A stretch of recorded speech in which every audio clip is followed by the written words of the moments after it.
Sir, Nagendra ಅವರು ರಾಜೀನಾಮೆ ಕೊಟ್ಟಿದ್ದಾರೆ ಅನ್ನೋ ಒಂದು ಸುದ್ದಿ ಈಗ ಹರಿದಾಡ್ತಾ ಇದೆ. ಮಾನ್ಯ ಮುಖ್ಯಮಂತ್ರಿಗಳು ದೆಹಲಿಗೆ ಹೋಗಿ ನಮ್ಮ ವರಿಷ್ಠರ ಜೊತೆ ಚರ್ಚೆ ಮಾಡಿದ್ದಾರೆ ಅಂತ ಅನ್ಕೊಳ್ತೇನೆ. ಈ ವಿಷಯನೂ ಕೂಡ ಚರ್ಚೆ ಮಾಡಿರ್ಬೋದು.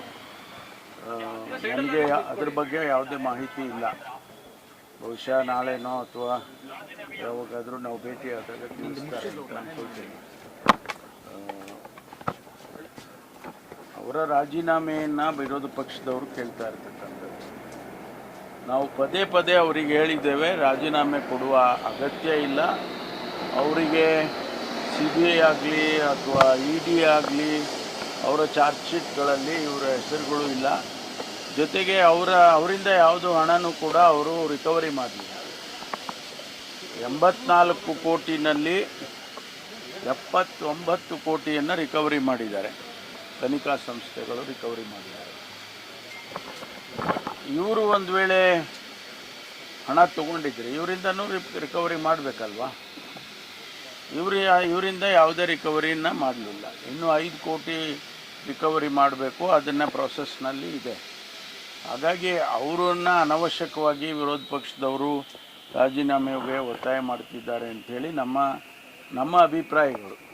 ಅದಕ್ಕೆ ನಾವು ಅವ್ರಿಗೇನು ಹೇಳಿದು ಅಂದರೆ, ಸದನದಲ್ಲಿ ನೀವು ಪ್ರಶ್ನೆಗಳು ಕೇಳಿ, ಎವಿಡೆನ್ಸ್ಗಳು ಕೊಡಿ, ನಿಮ್ಮ ಹತ್ರ ಏನು ಮಾಹಿತಿ ಇದೆ ಅದೆಲ್ಲ ಕೊಡಿ, ನಾವು ಉತ್ತರ ಕೊಡ್ತೀವಿ ನಿಮಗೆ ಅಂತ ಹೇಳ್ದು. ಅದನ್ನು ಒಂದು ರೀತಿಯಲ್ಲಿ ಹೆದರ್ಕೊಂಡು ಅವ್ರ ಹತ್ರ ಏನೂ ಇರಲಿಕ್ಕಿಲ್ಲ. ಹಾಗಾಗಿ ಅವರು ಸುಮ್ಮನೆ ಇದನ್ನು ರಾಜಕೀಯ ಕಾರಣಕ್ಕಾಗಿ ಬಳಸ್ತಾ ಇದ್ದಾರೆ ಅಂತಕ್ಕಂಥದ್ದು ನಮ್ಮ ಅಭಿಪ್ರಾಯ. ಅದರಿಂದ ಈಗ ನಮ್ಮ ವರಿಷ್ಠರ ಜೊತೆಯಲ್ಲಿ ಏನು ಚರ್ಚೆ ಮಾಡ್ಕೊಂಡು ಬಂದಿದ್ದಾರೆ ಮುಖ್ಯಮಂತ್ರಿಗಳು, ಅದನ್ನು ಅವರ ಜೊತೆಯಲ್ಲಿ ನಾನು ಚರ್ಚೆ ಮಾಡಿದ ಮೇಲೆ ಗೊತ್ತಾಗುತ್ತೆ. ಬರ ವಿಚಾರವಾಗಿ ಸರ್, ಈಗ ಪತ್ರ ಬರೆದಿದ್ರಿ, ಈಗ ಬರ ಘೋಷಣೆ ಮಾಡಿದ್ದೀರಾ, ಕೇಂದ್ರ ಸಚಿವರನ್ನ ಭೇಟಿಯಾಗೋದು ಯಾವಾಗ, ಆಮೇಲೆ ಅಲ್ಲಿಂದ ಮಾನದಂಡಗಳು ಏನಿರುತ್ತೆ, ಯಾವಾಗ ಈ ಒಂದು ಅಲ್ಲ, ನಾವೀಗ ಮೆಮೊರಾಂಡಮ್ ಅನ್ನು ತಯಾರು ಮಾಡ್ತೇವೆ. ಯಾಕೆಂದರೆ ಈಗ ನಾವು 101 ತಾಲೂಕುಗಳನ್ನು ಘೋಷಣೆ ಮಾಡಿದ್ದೀವಿ. ಇನ್ನೂ 15 ದಿವಸಕ್ಕೆ ಒಂದು ಸಾರಿ ರಿವ್ಯೂ ಮಾಡಿದಾಗ ಇನ್ನೊಂದಷ್ಟು ತಾಲೂಕುಗಳು, ಇನ್ನೂ ಒಂದು 40-50 ತಾಲೂಕುಗಳು ಆ ಕ್ಯಾಟಗರಿಗೆ ಬರುತ್ತೆ.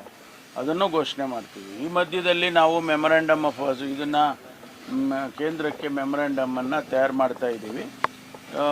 ಅದನ್ನು ಆದಷ್ಟು ಶೀಘ್ರವಾಗಿ ಅದನ್ನು ಕೇಂದ್ರ ಸರ್ಕಾರಕ್ಕೆ ಕೊಡ್ತೇವೆ. ಮುಖ್ಯಮಂತ್ರಿಗಳು, ನಾನು ಅಥವಾ ನಾವು ಹೋಗಿ ಕೇಂದ್ರದಲ್ಲಿ ಗೃಹ ಸಚಿವರಿಗೆ, ಕೃಷಿ ಸಚಿವರಿಗೆ ಅವರಿಗೆಲ್ಲ ಕೊಡಬೇಕಾಗ್ತದೆ. ಆಮೇಲೆ ಅವರು ಅಲ್ಲಿಂದ ಟೀಮ್ಗಳನ್ನು ಕಳಿಸ್ತಾರೆ. ಟೀಮ್ ಕಳಿಸಿ ಎವ್ಯಾಲ್ಯೂಯೇಟ್ ಮಾಡಿ ನಾವು ಕೊಟ್ಟಿರುವಂಥ ಮೆಮೊರಾಂಡಮನ್ನು ಅವರು ವೆರಿಫೈ ಮಾಡಿಕೊಂಡು ಆಮೇಲೆ ನಮಗೆ ಹಣ ಕೊಡೋದಿದ್ದರೂ ಅದನ್ನು ಬಿಡುಗಡೆ ಮಾಡ್ತಾರೆ. ರೈತರ ಸಾಲ ಕೂಡ ಮನ್ನಾ ಹೇಳ್ತಾರೆ, ಅವರು ಮಾಡಬೇಕಲ್ಲ. ಅಲ್ಲಿ ಕೇಂದ್ರದಿಂದ ಮಾಡಿದರೆ ಎಲ್ಲ ಮುಗ್ದೇ ಹೋಯ್ತಲ್ಲ. ನಮ್ಮನ್ನು ಹೇಳೋ ಬದಲು ಇವತ್ತು ಇಡೀ ನಮ್ಮ ಒಂದೇ ರಾಜ್ಯದಲ್ಲಿ ಬರ ಇಲ್ಲ.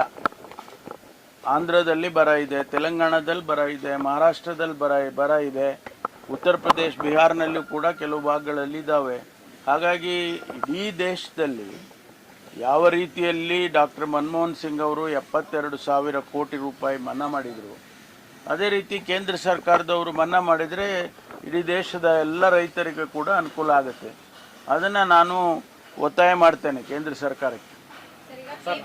ವಿಚಾರವಾಗಿ ಕುಮಾರಸ್ವಾಮಿ ಅವರು ಇವತ್ತೊಂದಿಷ್ಟು ಡಾಕ್ಯುಮೆಂಟ್ ಅನ್ನು ಬಿಡುಗಡೆ ಮಾಡಿದ್ದಾರೆ. ಅಕ್ರಮ ಆಗಿದೆ ರಾಜ್ಯದಲ್ಲಿರುವಂತಹವರು ಬೇಕಾದವರನ್ನ ಸಚಿವರುಗಳು ಒಂದಿಷ್ಟು ಸ್ಪೆಷಲಿ ಪ್ರಿಯಾಂಕ್ ಖರ್ಗೆ ಅವರ ಇಲಾಖೆಯಲ್ಲೂ ಕೂಡ ಈ ಒಂದು ಅಕ್ರಮ ಆಗಿದೆ, ಯಾರ ಸಹಿ ಇಲ್ಲದೆ ಅವರು ಲಿಸ್ಟ್ ಅನ್ನ ಅನೌನ್ಸ್ ಮಾಡಿದ್ದಾರೆ ಅನ್ನುವಂತಹ ನಿಟ್ಟಿನಲ್ಲಿ ಇವತ್ತೊಂದಿಷ್ಟು ಡಾಕ್ಯುಮೆಂಟ್ ಅನ್ನ ಬಿಡುಗಡೆ ಮಾಡಿದ್ದಾರೆ. ಯಾವುದರ ಬಗ್ಗೆ? KPSC ವಿಚಾರವಾಗಿ. KPSC ಎಕ್ಸಾಮ್ಸ್ ಅಲ್ಲಿ ಅಕ್ರಮ ನಡೆದಿದೆ. ಗ್ರಾಮೀಣಾಭಿವೃದ್ಧಿ ಇಲಾಖೆಯಲ್ಲಿ 24 ಜನ AEE ನೇಮಕಾತಿ ವಿಚಾರ ಇಲ್ಲ, ಅದ್ರ ಬಗ್ಗೆ ನನಗೆ ಮಾಹಿತಿ ಇಲ್ಲ. ಯಾಕೆಂದರೆ ಅವರು ಅದೇ ಒಂದು ಗೊಂದಲ ಆಗಿ ಕೂತಿದೆ. ಅದ್ರ ಬಗ್ಗೆ ನನಗೆ ಹೆಚ್ಚು ಮಾಹಿತಿ ಇಲ್ಲ. ನೇಪಾಳದ ವಿಚಾರದಲ್ಲಿ ಸರ್, ಈಗ 8 ಜನ ಅಂತ ಹೇಳಿದ್ರಿ, ಈಗ ನಂಬರ್ ಏನಾದರೂ ಇನ್ಕ್ರೀಸ್ ಆಗಿದೆಯಾ? ಈಗಾಗಲೇ 12 ಅಂತ ಇದ್ದಾರೆ. ನನಗೆ ಬಂದ ಮಾಹಿತಿ ಈಗಾಗಲೇ 12 ಅಂದರು. ಇನ್ನೂ ಹೆಚ್ಚು ಜನ ಇದ್ದಾರೆ ಕರ್ನಾಟಕದಿಂದ, ಇಡೀ ಕರ್ನಾಟಕದಿಂದ ಇನ್ನೂ ಹೆಚ್ಚು ಜನ ಇದ್ದಾರೆ ಅಂತೇಳಿ ಅದು ಅಪ್ಡೇಟ್ ಆದಂಗೆಲ್ಲ ಇನ್ಕ್ರೀಸ್ ಆಗ್ತಾ ಇದೆ. ಅದಕ್ಕೆ ಈಗ ನಾವು ಒಂದು ಅಧಿಕಾರಿಗಳನ್ನ ಅಲ್ಲಿಗೆ ಕಳಿಸ್ತಾ ಇದ್ವಿ, ಕಠ್ಮಂಡುಗೆ.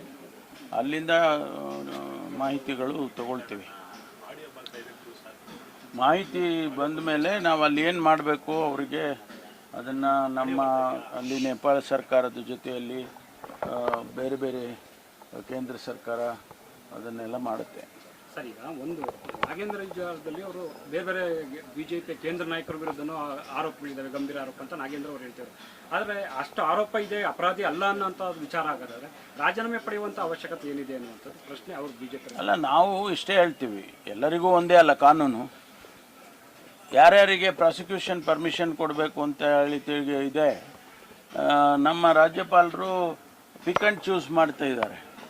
ಅವರೆಲ್ಲರಿಗೂ ಕೊಡಬೇಕಲ್ಲ. ಯಾರ್ಯಾರ ಮೇಲೆ ಇಂಥ ಆಪಾದನೆ ಮಾಡಿದೆ ಅವ್ರ ಮೇಲೆ ಪ್ರಾಸಿಕ್ಯೂಷನ್ ಮಾಡೋದಕ್ಕೆ ಹಿಂದೆಲ್ಲ ಬೇಕಾದಷ್ಟು ಕೇಳಿದ್ದಾರೆ. ಅವಾಗ ಪ್ರಾಸಿಕ್ಯೂಷನಿಗೆ ಪರ್ಮಿಷನ್ ಕೊಡಬೇಕಲ್ಲ ಅವರು. ಅದು ಎಲ್ಲರಿಗೂ ಕೊಟ್ಟರೆ ಅವಾಗ ಎಲ್ಲ ಕಾನೂನು ಎಲ್ಲರಿಗೂ ಒಂದೇ ಅಂತ ಆಗ್ತದೆ. ಪಿಕ್ ಆ್ಯಂಡ್ ಚೂಸ್ ನಾಗೇಂದ್ರನಿಗೆ ಮಾತ್ರ ಪ್ರಾಸಿಕ್ಯೂಷನ್ಗೆ ಪರ್ಮಿಷನ್ ಕೇಳ್ಬೋದು, ಬೇರೆಯವರಿಗೆ ಕೇಳೋಂಗಿಲ್ಲ ಅಂತ ಹೇಳಿದರೆ ಅದು ಸ್ಪಷ್ಟವಾಗಿ ಗೊತ್ತಾಗ್ತದೆ ಇದರಲ್ಲಿ ರಾಜಕೀಯ ಕಾರಣದಿಂದ ಮಾಡ್ತಾ ಇದ್ದಾರೆ ಅಂತ. ಈಗ ನಾಗೇಂದ್ರ, ರೇಣುಕಾಚಾರ್ಯ, ಜನಾರ್ದನ್ ರೆಡ್ಡಿ ಮೂವರದ್ದು ಕೇಳಿ ಕ್ಯಾಬಿನೆಟ್ ಸಲಹೆ ಕೇಳಿದ್ದಾರೆ. ನೀವು ಕ್ಯಾಬಿನೆಟಲ್ಲಿ ತೀರ್ಮಾನ ಮಾಡ್ತೀರಾ ಹೇಗೆ ಸರ್ ಅದು? ಇಲ್ಲ, ಕ್ಯಾಬಿನೆಟಿಗೆ ಬಂದ ಮೇಲೆ ಅದರಲ್ಲಿ ಚರ್ಚೆ ಆಗಿ ಅಂತಿಮವಾಗಿ ಕ್ಯಾಬಿನೆಟ್ ಏನು ತೀರ್ಮಾನ ಮಾಡುತ್ತೆ ಅದ್ರ ಥರ ಆಗುತ್ತೆ. ಅದು ಚರ್ಚೆಗೆ ಬರಲಿ, ಬಂದಮೇಲೆ ನಾವೆಲ್ಲ ಭಾಗವಹಿಸ್ತೀವಿ ಚರ್ಚೆಯಲ್ಲಿ. ಮಂತ್ರಿ ಇರೋದ್ರಿಂದ ಹಾಲಿ ಅಲ್ಲ, ನಾನು ಒಬ್ಬ ಮಂತ್ರಿ ಅಷ್ಟೇ. ನಾನು ತೀರ್ಮಾನ ಮಾಡ್ತೀವಿ ಅಂತ ಹೇಳೋಕ್ಕಾಗೋದಿಲ್ಲ. ಕ್ಯಾಬಿನೆಟಲ್ಲಿ ಎಲ್ಲರೂ ಸೇರಿ ತೀರ್ಮಾನ ಮಾಡಬೇಕು. ಅದರಲ್ಲಿ ಎಲ್ಲರೂ ಅಭಿಪ್ರಾಯನೂ ತಗೊಂಡು ಒಂದು ತೀರ್ಮಾನಕ್ಕೆ ಬರ್ತೇವೆ. ಪಕ್ಷದ ಒಳಗಡೆ ಇರುವಂತಹ ಅಸಮಾಧಾನ ಈ ಸತಿ ವಾಪಸ್ ಡೆಲ್ಲಿವರೆಗೂ ಹೋಗಿದೆ. ನಿಗಮ ಮಂಡಳಿಗಳ ಸ್ಥಾನಕ್ಕೆ ಲಾಬಿ ಆರಂಭ ಆಗಿದೆ. ಅಲ್ಲ, ಅದನ್ನು ನಮ್ಮ PCC ಅಧ್ಯಕ್ಷರು ಮತ್ತು ಮುಖ್ಯಮಂತ್ರಿಗಳು ಅವರ ಜವಾಬ್ದಾರಿ, ಅವರಿಬ್ಬರು ಮಾಡ್ತಾರೆ. ಆದಷ್ಟು ಶೀಘ್ರವಾಗಿ ಮಾಡ್ತೀವಿ ಅಂತ ಹೇಳಿದ್ದಾರೆ, ಈಗಾಗಲೇ ಮಾಡ್ತಾರೆ. ಓಕೆ.